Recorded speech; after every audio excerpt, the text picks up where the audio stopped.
Okay, we're here in level 5-1 Depraved Chasm, continuing our Demon Souls walkthrough. Thanks for tuning in. Here it is again, Depraved Chasm. This place gives lots of players lots of problems. It's dark, there's lots of enemies, they hit hard, you can get poisoned, you can fall to your death. There's all sorts of crazy stuff that can happen, but we're going to run through this level and hopefully show you some tips and strategies on how to make it actually pretty easy and pretty quick. So moving from the bottom where the archstone is, we're going to go up these scaffolding planks to the top, get a glimpse of our first enemy, that Depraved One. He's really easy to take down. I would really actually recommend you wear the Thief Ring because you don't want lots of enemies aggroing you at the same time. Here's another Depraved One with a sort of like a fire stick. He's either going to do a one poke or a two poke attack. Now if you take a look right here, we're going to stop. You can actually see kind of what's waiting for us down below. There's lots of enemies, there's this bridge, lots of fire sticks. It's going to be kind of a pain. So we're going to show you a pretty easy way to navigate around them and only fight the minimum number of enemies we do. Now as we approach this spot right here, you can't really see it, but there's an enemy up there who's going to toss a boulder down at you. And then after he tosses that boulder, he's going to jump down and try to attack you too. Let's see, here he comes. You already know he's coming though, so just take him out and then take this enemy out of the way.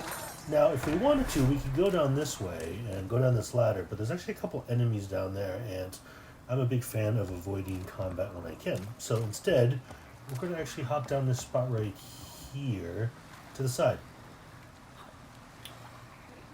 And down we go. Come on. You can see that guy actually laying right there with that fire stick. It's interesting because you can't attack him now, but the moment you walk past him, he's actually going to get up and try to ambush you from behind. But since we already know that's going to happen, you can actually take him out before anything happens.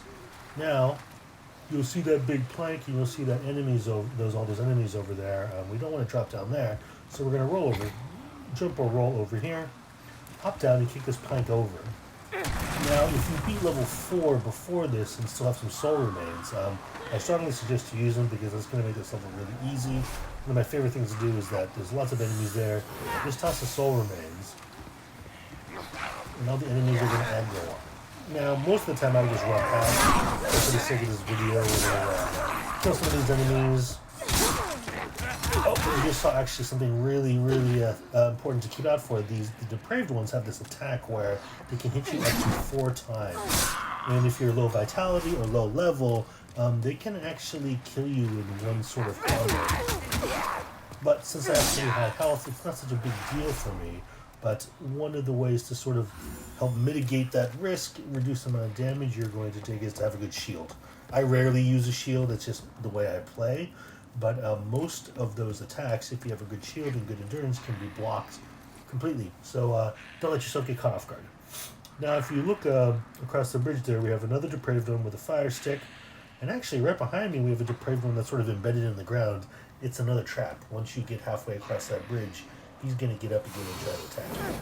So toss the soul remains, actually, to distract the Depraved Ones on that side. Take that one out. And then while this one is still distracted, just go in and take it out. You've caught the attention of another enemy there. He's going to come in. But when they're all by themselves, it's pretty easy to just fight them one-on-one. Oh, here we go. There's actually a couple more that were laying on the ground, pretending to be basically dead bodies. Easy to take down, though. If we go into camera mode, we're going to look at what kind of lies ahead of us. We have 2 enemies on top of this surface. If you look down, we actually have some more enemies kind of waiting for us down below. So, not a super great place to be, but what we're going to do is try to separate these enemies out. So we take them out in smaller groups to avoid the risk of getting mobbed. So with the soul remains, those guys are very easy. We're going to just go after it. There's some planks here that if you were not careful, you'd run over and fall in and then suddenly be surrounded. If you go close to it though, the planks will just fall away on their own. So what you want to do is toss the soul remains here, and what that's going to do is that's going to take all those enemies there, distract them while you run past and go into this fog door. Now we're going to come to another area now. We'll go into photo mode actually to see if we can see what lies ahead. Let's see, it's kind of tough. you can't really see it, but there's actually 2 enemies playing dead right there. And when you come down to the ground level, they're going to stand up and try to ambush you. And then there's another enemy. Let's see. He kind of blends in sometimes. It's hard to see him. There's another enemy down there as well. So there's 3 total enemies. So once we hop down, oh, there he is. He's going to pop out, try to attack us, and then those 2 enemies are going to come out of the grass and try to ambush us as well. But easy to take care of.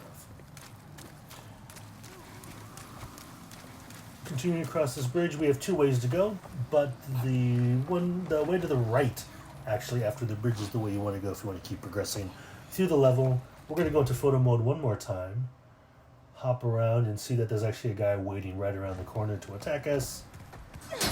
We'll take him out. These big pod things are interesting. If you attack it, it'll pop, and like these little mosquito kind of bugs will come out that you can actually farm for some upgrade materials. The only downside is that when they pop, they usually poison you. So since I'm not farming upgrade stuff, I'm just going to roll by. It's kind of funny that you can actually move them just by rolling into them, these sort of blood cocoons. But moving on, we're going to actually run into the merchant that you can find in this level. Here she is. You there. Won't you please buy something? My poor child is hungry. She sells some interesting stuff, some good grass, noble lotus and widow's lotus, which help cure poison and plague. She sells black pine resin, which is really handy for buffing your weapons with fire. She sells grass jelly. She sells a selection of weapons. Rod and arrows are pretty handy if you want to poison enemies from a distance with your bow. The Talisman of God is also really important because not only can you cast miracles with it, it's also a good item to trade to Sparkly the Crow for a great prize. And then she also sells some armor. We don't actually need anything at this point, so we're going to keep moving on. But once you beat level 5-1, she's going to move from this spot and go to a spot in 5-2.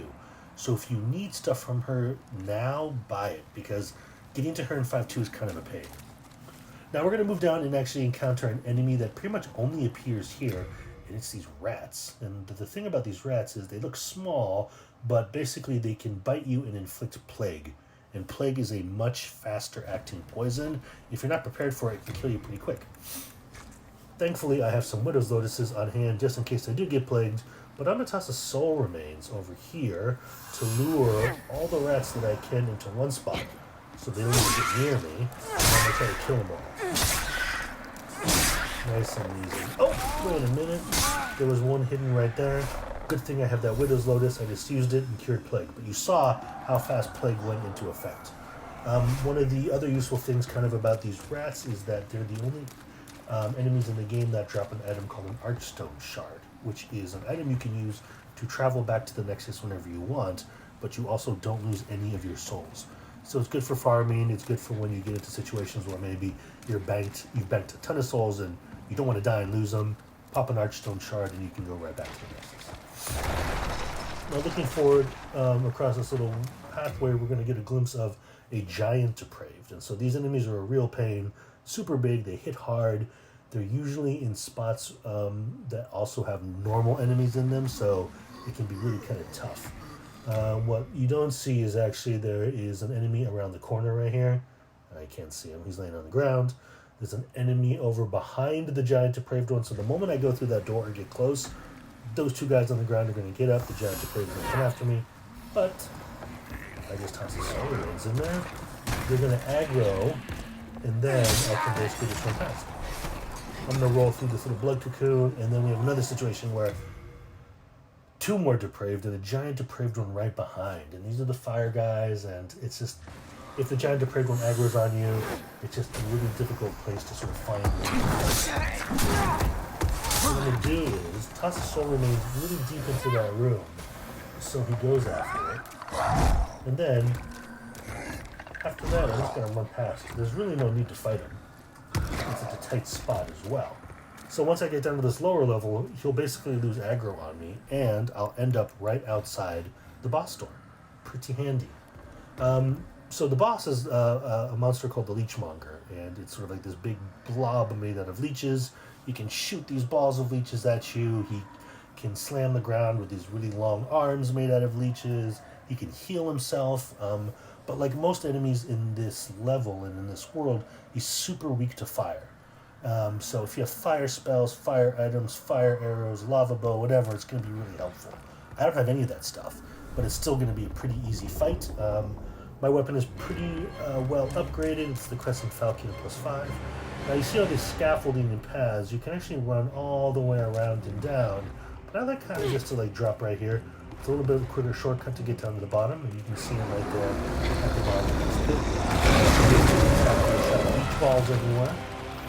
The interesting thing about him too is that when you get close to him, he's actually going to have these leeches attached to you. And what they'll do is they'll slowly drain him. If you have a regen ring, it's going to basically negate that drain. Use grass as a because over time it can add up. If you ever feel like you're getting kind of like out of control, or you need to heal, or you need to weapon back, go towards the fog door over here, because there's a little outlet where you're basically safe from any of these attacks. You can heal, you can rebuff, you can do whatever. The only drawback is if you do it, he actually has a move that he can regenerate himself. So the more you stay back here, the more he's going to heal and put all the damage you just done. So run back out. You need to go back into that outfit, check you out, reapply that to it. Fairly well up to his weapon, using wind and fire. This fight's going to be a breeze. Just like that. Leechmonger is good. There's a few items to get along the ground. A cool little fact is that if any of the enemies on the way here fell to their death, a corpse will actually appear in this arena with an item. So there was a guy who fell off a bridge way when I started.